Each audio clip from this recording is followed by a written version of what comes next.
After this, Jesus traveled around Galilee. He wanted to stay out of Judea, where the Jewish leaders were plotting his death. But soon it was time for the Jewish festival of shelters, and Jesus' brothers said to him, "Leave here and go to Judea, where your followers can see your miracles. You can't become famous if you hide like this. If you can do such wonderful things, show yourself to the world." For even his brothers didn't believe in him. Jesus replied, "Now is not the right time for me to go, but you can go any time. The world can't hate you, but it does hate me because I accuse it of doing evil. You go on. I'm not going to this festival because my time has not yet come." After saying these things, Jesus remained in Galilee. But after his brothers left for the festival, Jesus also went, though secretly, staying out of public view. The Jewish leaders tried to find him at the festival and kept asking if anyone had seen him. There was a lot of grumbling about him among the crowds. Some argued, "He's a good man," but others said, "He's nothing but a fraud who deceives the people." But no one had the courage to speak favorably about him in public, for they were afraid of getting in trouble with the Jewish leaders. Then, midway through the festival, Jesus went up to the temple and began to teach. The people were surprised when they heard him. "How does he know so much when he hasn't been trained?" they asked. So Jesus told them, "My message is not my own. It comes from God who sent me. Anyone who wants to do the will of God will know whether my teaching is from God or is merely my own. Those who speak for themselves want glory only for themselves. But a person who seeks to honor the one who sent him speaks the truth, not lies. Moses gave you the law, but none of you obeys it. In fact, you are trying to kill me." The crowd replied, "You're demon-possessed. Who's trying to kill you?" Jesus replied, "I did one miracle on the Sabbath, and you were amazed. But you work on the Sabbath too, when you obey Moses' law of circumcision. Actually, this tradition of circumcision began with the patriarchs long before the law of Moses. For if the correct time of circumcising your son falls on the Sabbath, you go ahead and do it, so as not to break the law of Moses. So why should you be angry with me for healing a man on the Sabbath? Look beneath the surface so you can judge correctly." Some of the people who lived in Jerusalem started to ask each other, "Isn't this the man they are trying to kill? But here he is, speaking in public, and they say nothing to him. Could our leaders possibly believe that he is the Messiah? But how could he be? For we know where this man comes from. When the Messiah comes, he will simply appear. No one will know where he comes from." While Jesus was teaching in the temple, he called out, "Yes, you know me, and you know where I come from. But I'm not here on my own. The one who sent me is true, and you don't know him. But I know him because I come from him, and he sent me to you." Then the leaders tried to arrest him, but no one laid a hand on him because his time had not yet come. Many among the crowds at the temple believed in him. "After all," they said, "would you expect the Messiah to do more miraculous signs than this man has done?" When the Pharisees heard that the crowds were whispering such things, they and the leading priests sent temple guards to arrest Jesus. But Jesus told them, "I will be with you only a little longer. Then I will return to the one who sent me. You will search for me but not find me, and you cannot go where I am going." The Jewish leaders were puzzled by this statement. "Where is he planning to go?" they asked. "Is he thinking of leaving the country and going to the Jews in other lands? Maybe he will even teach the Greeks. What does he mean when he says, 'You will search for me but not find me,' and 'You cannot go where I am going'?" On the last day, the climax of the festival, Jesus stood and shouted to the crowds, "Anyone who is thirsty may come to me. Anyone who believes in me may come and drink. For the scriptures declare, rivers of living water will flow from his heart." When he said living water, he was speaking of the Spirit, who would be given to everyone believing in him. But the Spirit had not yet been given, because Jesus had not yet entered into his glory.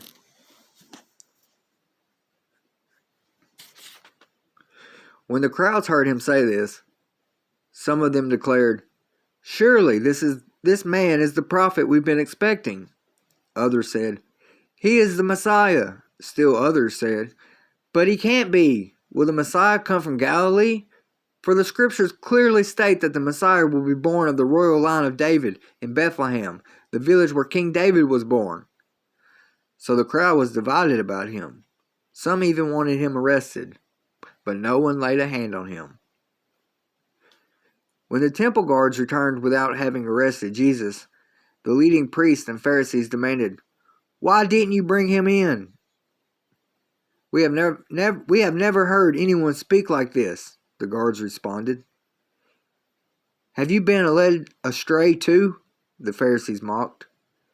"Is there a single one of us rulers of Pharisees who believes in him? This foolish crowd follows him, but they are ignorant of the law.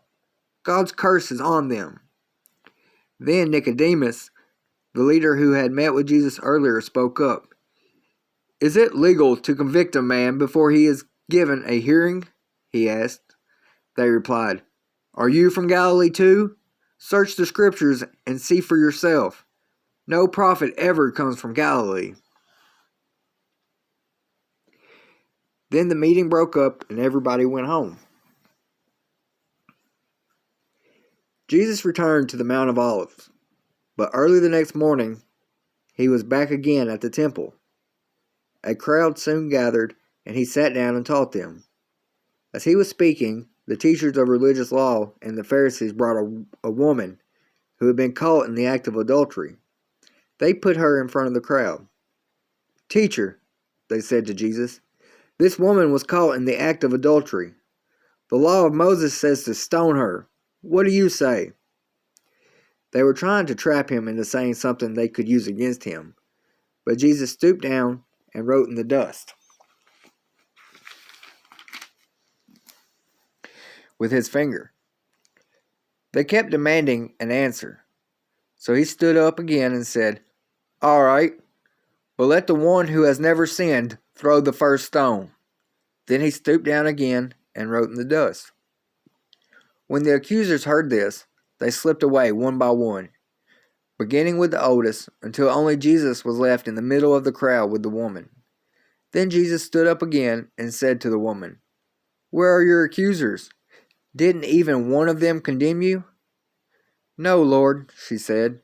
And Jesus said, "Neither do I. Go and sin no more." Jesus spoke to the people once more and said, "I am the light of the world. If you follow me, you won't have to walk in darkness, because you will have the light that leads to life."